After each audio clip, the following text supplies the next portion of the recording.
Hello friends, मैं हूं Anuj Mittal and welcome to my channel mechanical GATE guru. Friends, हमारी fluid mechanics की टॉप 1000 क्वेश्चन की जो सीरीज़ चल रही है, 50 क्वेश्चंस हम लोग उसमें कवर कर चुके हैं। अब देखते हैं friends question number 51। The tendency for immersed body to be lifted up in the fluid due to an upward force opposite to the action of the gravity, उसे हम क्या बोलते हैं? तो यहाँ पर वो क्या कह रहा है कि जब हम एक बॉडी को फ्लूइड में इमर्स कर देते हैं तो उस बॉडी की ऊपर उठने की tendency due to an upward force जो कि आपके ग्रेविटी के अगेंस्ट लगता है, उसे हम क्या बोलते हैं? उसे हम बोलते हैं बायंसी फोर्स, उसे हम बायंसी का फिनोमिना बोलते हैं। 51 का यहाँ पर आंसर हो जाएगा ए। क्वेश्चन नंबर 52 देखते हैं।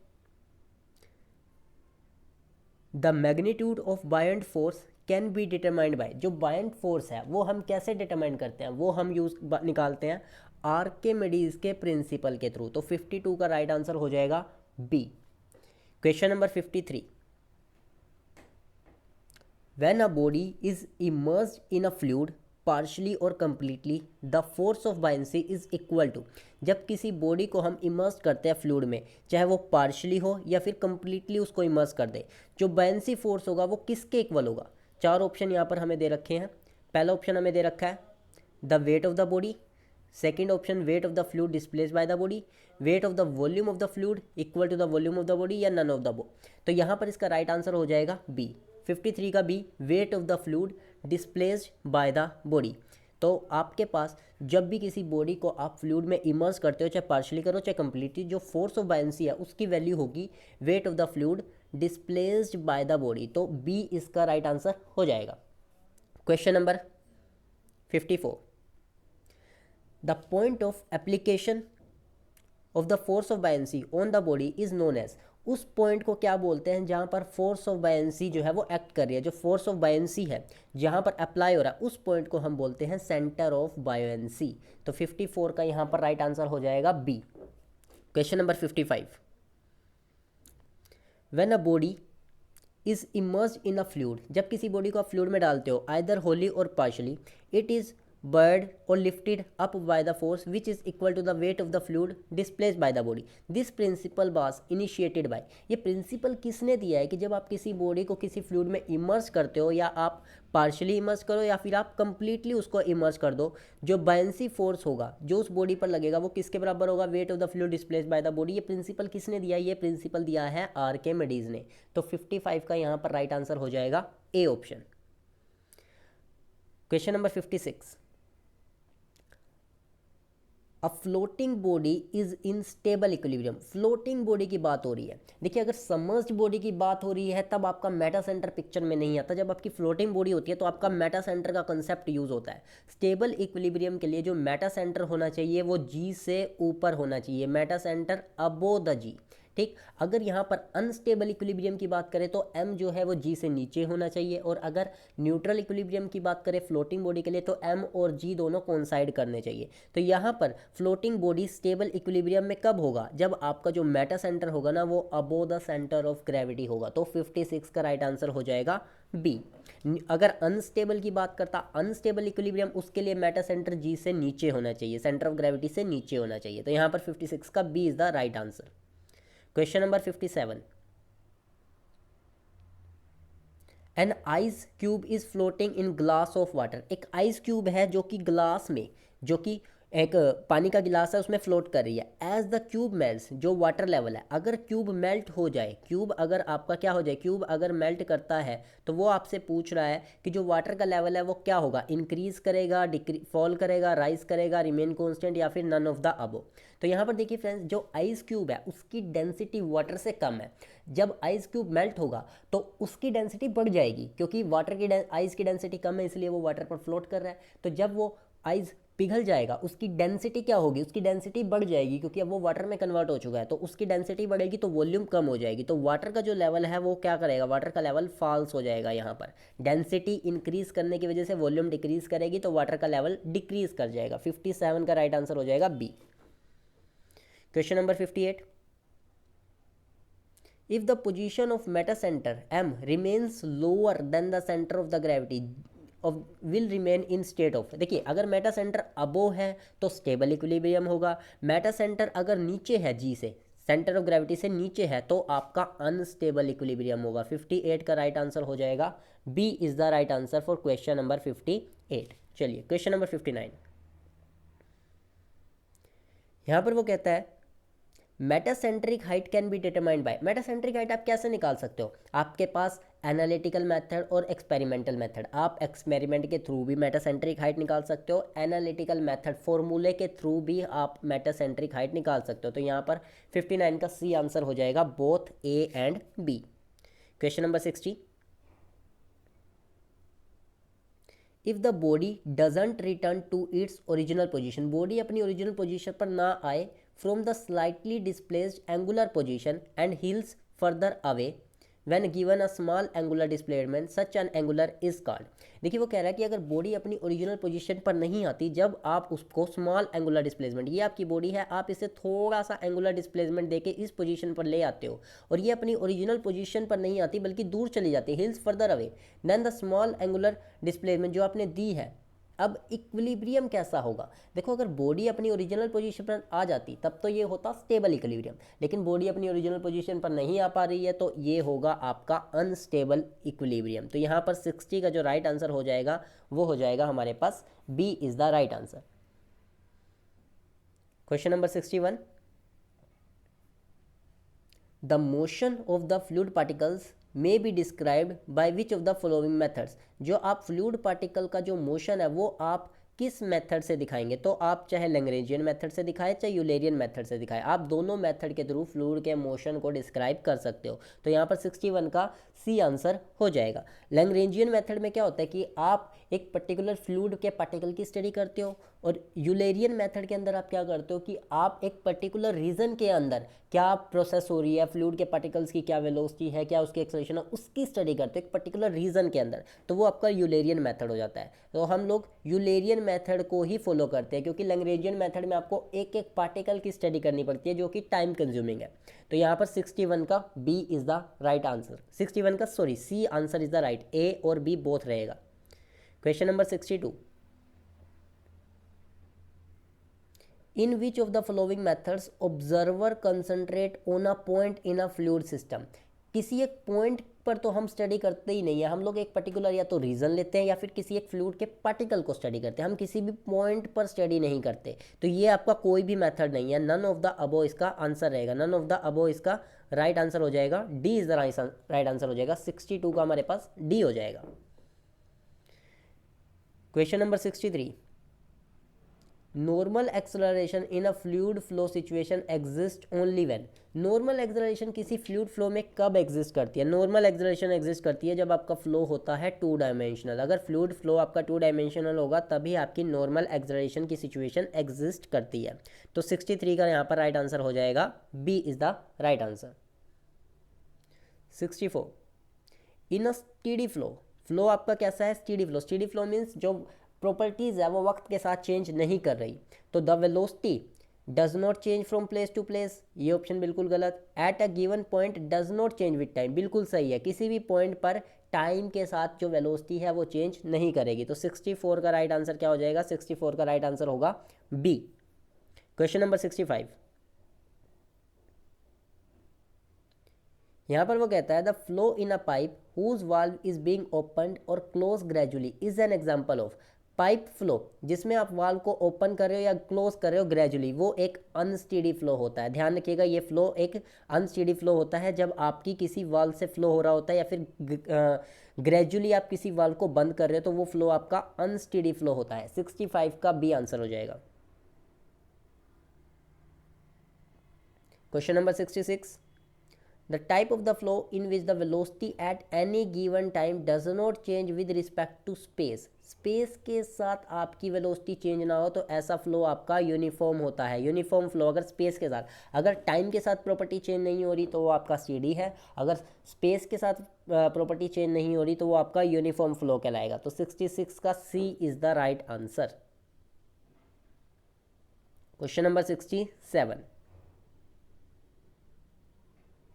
flow in a pipe where average flow parameters are considered for analysis is an example of। अगर आप फ्लो करा रहे हो किसी पाइप से जहाँ पर आपकी जो पैरामीटर्स होंगे वो आप एवरेज लेकर चल रहे हो, तो ये आपका किसका एक एग्जांपल है? इनकम्प्रेसिबल फ्लो का एग्जांपल है, या फिर नीचे ऑप्शन दे रखे हैं 1 डायमेंशन, 2 या फिर 3। तो इसका राइट आंसर हो जाएगा 2 डायमेंशन, इसका राइट आंसर हो जाएगा 1 डायमेंशनल फ्लो। बी इसका राइट आंसर हो जाएगा क्वेश्चन नंबर 67 का बी। यानी कि आपका जो पाइप का फ्लो हो रहा है, पाइप से अगर फ्लो हो रहा है तो वहाँ पर आप पैरामीटर्स को एवरेज लेकर चल रहे हो, तो ये आपका एक 1 डायमेंशनल फ्लो का ही एक एग्जाम्पल रहेगा।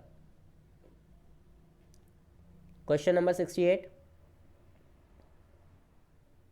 Flow in a river during the period of heavy rainfall. जो रिवर के अंदर जो फ्लो होगा कब? जब बहुत ज़्यादा रेनफॉल हुआ हो। तो ये आपका क्या एग्जांपल रहेगा? ये आपका एक अनस्टेडी फ्लो होगा, नॉन यूनिफॉर्म और 3 डायमेंशनल फ्लो। 3 डायमेंशनल भी होगा, नॉन यूनिफॉर्म भी होगा और अनस्टेडी, मतलब वक्त के साथ साथ प्रॉपर्टी चेंज भी कर रही है, आपकी स्पेस के साथ साथ भी वेलोसिटी जो है वो चेंज कर रही है, वक्त के साथ भी चेंज कर रही है, और फ्लो कैसा है? 3 डायमेंशनल। तो रेनफॉल ये ध्यान रखिए, 68 का राइट आंसर यहाँ पर D is the right answer.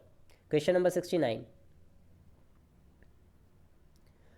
Flow between parallel plates of infinite extent is an example. अब यहाँ पे पैरेलल प्लेट्स की बात हो रही है। पैरेलल प्लेट्स जैसे कि आपकी 2 प्लेट है, ये आपने फिक्स कर रखी है, तो पैरेलल प्लेट्स ये एग्जांपल होगा आपका 2 डायमेंशन का, 2 डायमेंशनल फ्लो। तो पैरेलल प्लेट्स का एग्जांपल 2 डायमेंशन, 69 का बी हो जाएगा।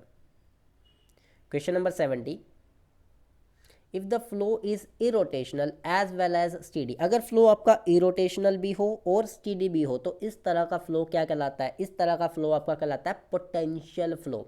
तो पोटेंशियल फ्लो क्या होता है? पोटेंशियल फ्लो, अगर फ्लो आपका इरोटेशनल हो, फ्लो आपका स्टीडी हो और इरोटेशनल फ्लो हो, उसे हम पोटेंशियल फ्लो बोलते हैं। तो 70 का C is the right answer. Question number 71,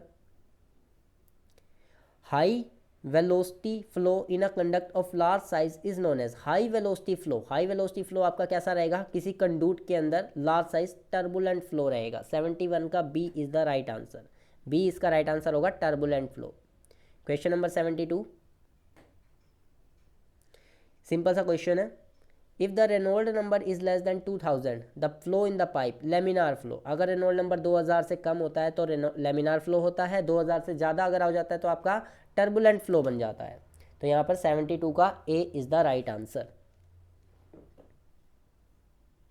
question number 73, the path followed by the fluid particle in motion. जो आपका फ्लूइड पार्टिकल है जो पाथ फॉलो करता है ड्यूरिंग इट्स मोशन, उसे हम लोग पाथ लाइन बोलते हैं। उसे हम किससे शो करते हैं? पाथ लाइन से। 73 का B. Question number 74, a dash is an imaginary line within the flow so that tangent at any point on it indicates the velocity of the point। मतलब एक इमेजिनरी लाइन फ्लो के अंदर, कहीं भी flow हो रहा हो, कहीं पे भी फ्लो हो रहा हो, वहाँ से अगर आप टेंजेंट ड्रॉ करते हो, इमेजिनरी लाइन जो आप ड्रॉ कर रहे हो, वो tangent at any point on it indicates the velocity, उस पॉइंट पर वेलोसिटी को शो करे, उसे हम बोलते हैं स्ट्रीम लाइन। 74 का यहाँ पर बिल्कुल राइट आंसर होगा बी। बाकी ऑप्शन देखने की ज़रूरत भी नहीं है। तो ये देखिए path line none of the above, तो यहाँ पर 74 का राइट आंसर हो जाएगा stream line. B is the right answer. Question number 75, a stream line is one. Stream line क्या होती है यहाँ पर? Stream line is one which stream function does not change, in which the flow cannot cross the bounding surface, which has a tangent area throughout its length so that velocity remain constant, none of the above। तो यहाँ पर जो stream line का जो right answer है, in which flow cannot cross the bounding surface, flow cross नहीं करेगा, तो 75 का राइट आंसर हो जाएगा B. B is the right answer. Question number 76, dash is a curve which gives an instantaneous picture of the location of the fluid particles which have passed through a given point। तो उस curve का नाम बताइए जो आपको instantaneous picture देगा, instantaneous picture of location fluid पार्टिकल्स की, जहां से आप जिस पॉइंट से फ्लूइड पास हुआ है उसे हम बोलते हैं स्ट्रीक लाइन। स्ट्रीक लाइन उसे कहा जाता है। 76 का right answer C. Question number 77, in fluid mechanics continuity equation is a mathematical statement embodying the principle of. जो कंटिन्यूटी है वो किस प्रिंसिपल पर बेस्ड है? Law of conservation of mass, कि mass can neither be created nor be destroyed. तो 77 का यहाँ पर राइट आंसर हो जाएगा B. B is the right answer. Question number 76, यहाँ पर क्वेश्चन नंबर 78। तो यहाँ पर देखिए, an irrotational flow is one. Irrotational flow क्या होता है? Stream line of the flow are curved and closely spaced. ऐसा नहीं। The fluid does not rotate as it's moving along. Fluid rotate नहीं करेगा। सी ऑप्शन कह रहा है net rotation of the fluid particles about their mass centre remains zero. बिल्कुल सही। जो नेट रोटेशन होगी फ्लूइड पार्टिकल्स की अबाउट देयर मास सेंटर, वहां पर जीरो होगी। तो ये 78 का राइट आंसर होगा C. Question number 79, in a fluid flow the streamlines are lines. Streamlines कौन सी लाइन होती है? जिसमें स्ट्रीम लाइन वो लाइन होती है जिसके अलोंग स्ट्रीम फंक्शन कांस्टेंट रहता है। स्ट्रीम लाइन वो लाइन्स होती है जिसके अलोंग स्ट्रीम फंक्शन कांस्टेंट रहता है। 79 का B is the right answer. Question number 80, dash is defined mathematically as the line integral of tangential velocity about the closed counter.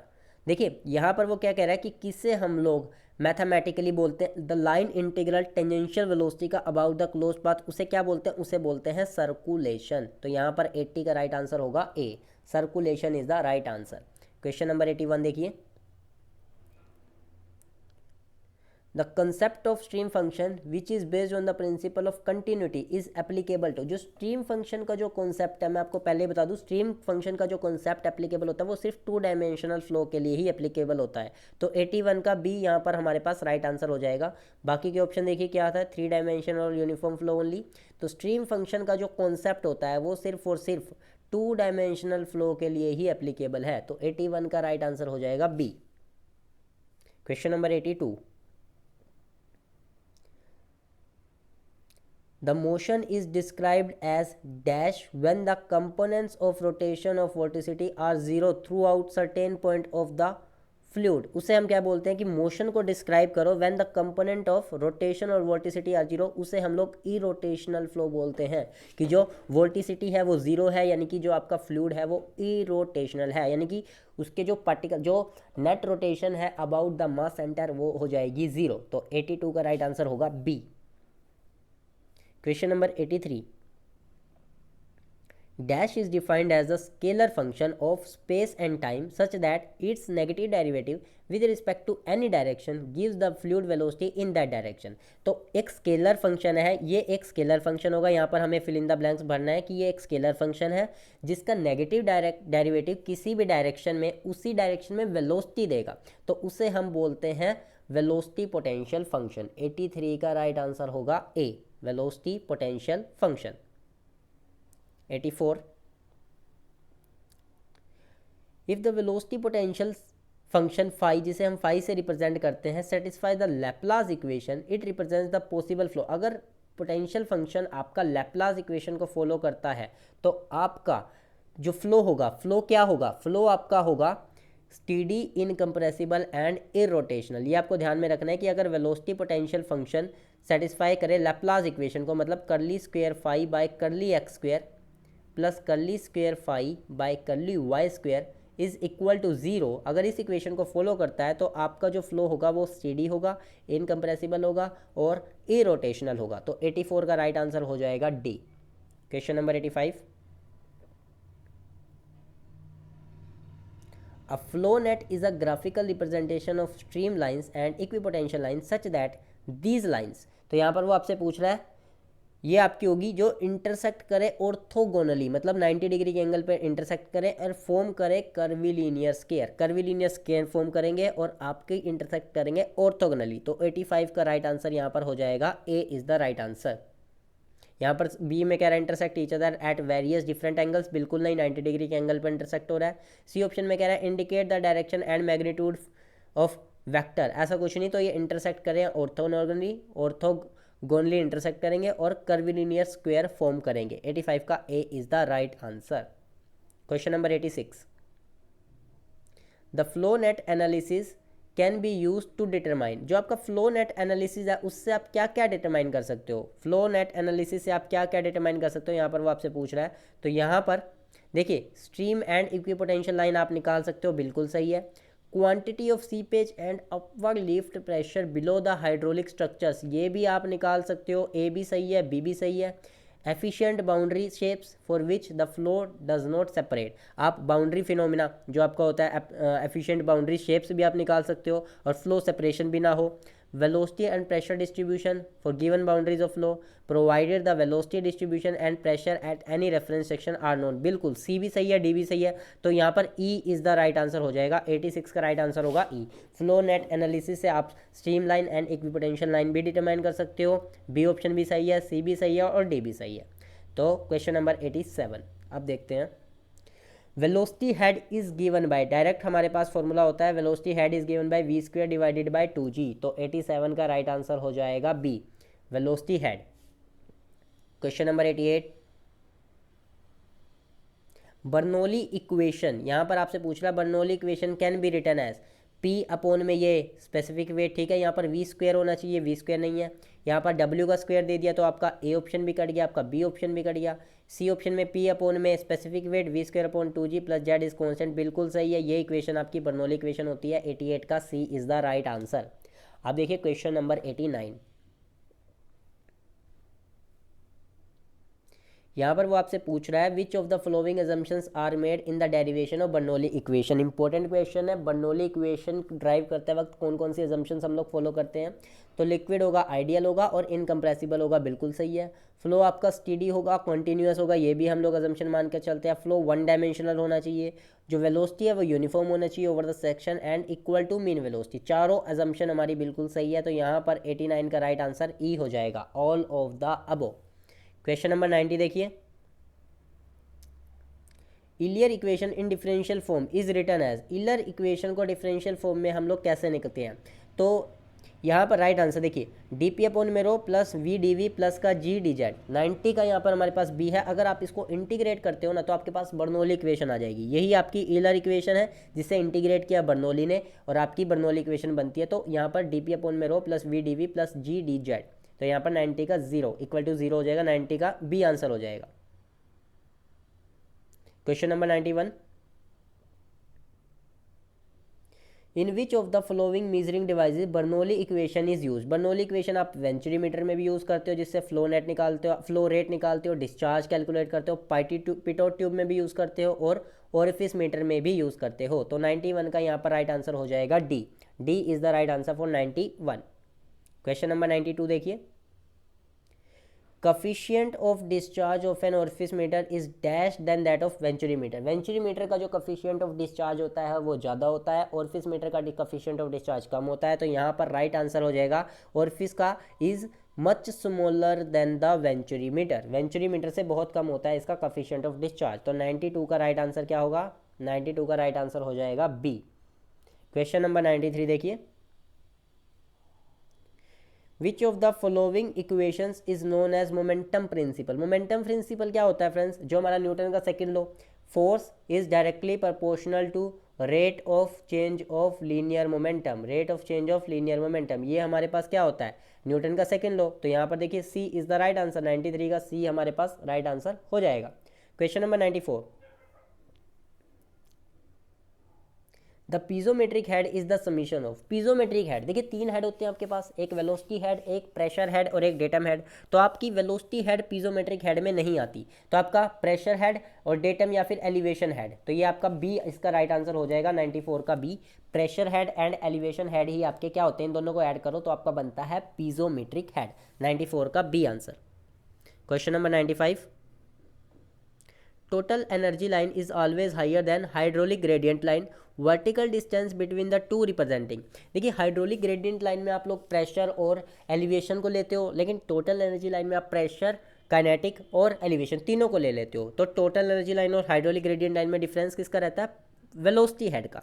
तो यहाँ पर इसका राइट आंसर हो जाएगा सी, 95 का क्या आंसर होगा, C is the right answer. Question number 96, the total energy line in a pipe flow is a graphical representation of Bernoulli's equation and represents sum of velocity head, pressure head and elevation head above। तो यहाँ पर जो आपका velocity head, pressure head और above elevation head इन सब तीनों को जो ऐड करते हैं वो किससे अबव लिया जाता है, वो किसी भी आर्बिट्रेरी हॉरिजॉन्टल डेटम से ऊपर लिया जाता है, कोई भी आर्बिट्रेरी हॉरिजॉन्टल डेटम से ऊपर sum of velocity head, pressure head and elevation head, यही हमारी टोटल एनर्जी लाइन रिप्रेजेंट करती है बर्नौली इक्वेशन की। तो 96 का यहाँ पर राइट आंसर हो जाएगा B is the right answer. Question number 97, total energy represented by the Bernoulli's equation, ये जो आपकी बर्नौली इक्वेशन है इसकी यूनिट क्या होगी। देखिए यहाँ पर जो यूनिट पी अपोन में डब्ल्यू है हमारे पास स्पेसिफिक वेट यानी कि एम जी अपोन में वी स्क्वायर अपॉन 2g, ये हमारे पास क्या है प्रेशर हेड और ये क्या है डेटम हेड। तो यहाँ पर इसकी यूनिट निकालनी है, तीनों की यूनिट सेम होगी, किसी की भी एक की भी निकाल लीजिए। तो यहाँ पर देखिए जेड की यूनिट क्या रहेगी, जेड की यूनिट आपके पास मीटर रहेगी, मीटर। तो यहाँ पर मीटर ढूंढिए, ये है न्यूटन मीटर पर सेकेंड, नहीं होगा, ये है न्यूटन मीटर पर मीटर, यहाँ से मीटर कट जाएगा, न्यूटन आएगा निकल कर, यहाँ से न्यूटन सेकेंड पर मीटर, ये भी नहीं होगी। यहाँ पर देखिए न्यूटन से न्यूटन कट जाएगा, मीटर बच जाएगा, तो यहाँ पर D is the right answer होगा। 97 का क्या हो जाएगा, D is the right answer. Question number 98. The Bernoulli equation written in the conventional form P upon में W plus V square upon 2g plus Z is equal to constant represents total energy per unit of certain quantity. Identify this quantity from the choices given below. तो यहाँ पर वो पूछ रहा है आपसे कि जो आपकी ये एनर्जी पर यूनिट क्या है, यहाँ पर आपने किससे डिवाइड किया, एनर्जी को किससे डिवाइड किया है कि आपको मिल रही है। तो यहाँ पर देखिए ये आपकी जो इक्वेशन होती है ना वो होती है एनर्जी पर यूनिट वेट। कैसे, आप किसी भी एक को लगा लीजिए, यहाँ पर जेड होता है, बेसिकली mgz होता है आपका जो आपकी एनर्जी होती है, वो kinetic energy, pressure energy plus potential energy. Potential energy का फॉर्मूला mgz, अगर आप इसको mg से डिवाइड कर दो, mg से डिवाइड करोगे, mg से mg कट जाएगा, यहाँ पर z बचेगा। तो ये mg क्या होता है, वेट। तो आपने यहाँ पर बेसिकली किससे डिवाइड किया, वेट से। तो एनर्जी पर यूनिट वेट आपने किया है, तब आपकी ये फॉर्म निकल कर आई है। तो 98 का यहाँ पर राइट आंसर क्या हो जाएगा, 98 का राइट आंसर हो जाएगा बी। क्वेश्चन नंबर 99 देखिए, A venturimeter is use for measuring. Venturimeter से आप क्या मेजर करते हो, वेंचुरीमीटर से आप निकालते हो डिस्चार्ज यानी कि फ्लो रेट। तो 99 का आपके पास हो जाएगा B is the right answer. अब देखिए फ्रेंड्स, आज का लास्ट क्वेश्चन, 100 क्वेश्चन हम लोग कवर कर रहे हैं। Coefficient of discharge for venturimeter within the limits. जो coefficient of discharge C D की वैल्यू होती है वेंचुरीमीटर के लिए वो क्या रहती है, वो रहती है 0.95 से 0.99 कफिशियंट ऑफ डिस्चार्ज, जो आपको बहुत अच्छा जो आपको प्रैक्टिकली फ्लो रेट आपकी एक्चुअल निकाल कर देता है जितना आपका थ्योरेटिकल निकलता है। तो 0.95 से 0.99 इसकी रेंज रहती है। 100 का हो जाएगा हमारे पास, A is the right answer. तो फ्रेंड्स टोटल 100 क्वेश्चन हम लोगों ने कवर कर लिए हैं। 1000 क्वेश्चन की ये सीरीज़ है फ्लूइड मैकेनिक्स की। अब भैया हम 900 क्वेश्चन और करेंगे, अच्छे टॉप लेवल के क्वेश्चन करेंगे, और इसमें सिर्फ फ्लूइड मैकेनिक्स के क्वेश्चन होंगे, फ्लूइड मशीनरी के क्वेश्चन नहीं होंगे। और कमेंट बॉक्स में आप बताइएगा कि आप फ्लूइड मैकेनिक्स के बाद किस सब्जेक्ट के 1000 क्वेश्चंस चाहते हो, उसी सब्जेक्ट पर मैं 1000 क्वेश्चन स्टार्ट कर दूंगा। तो टोटल यहाँ पर 100 क्वेश्चंस हो गए हैं। तो okay friends, best of luck, keep watching, subscribe the channel, thank you.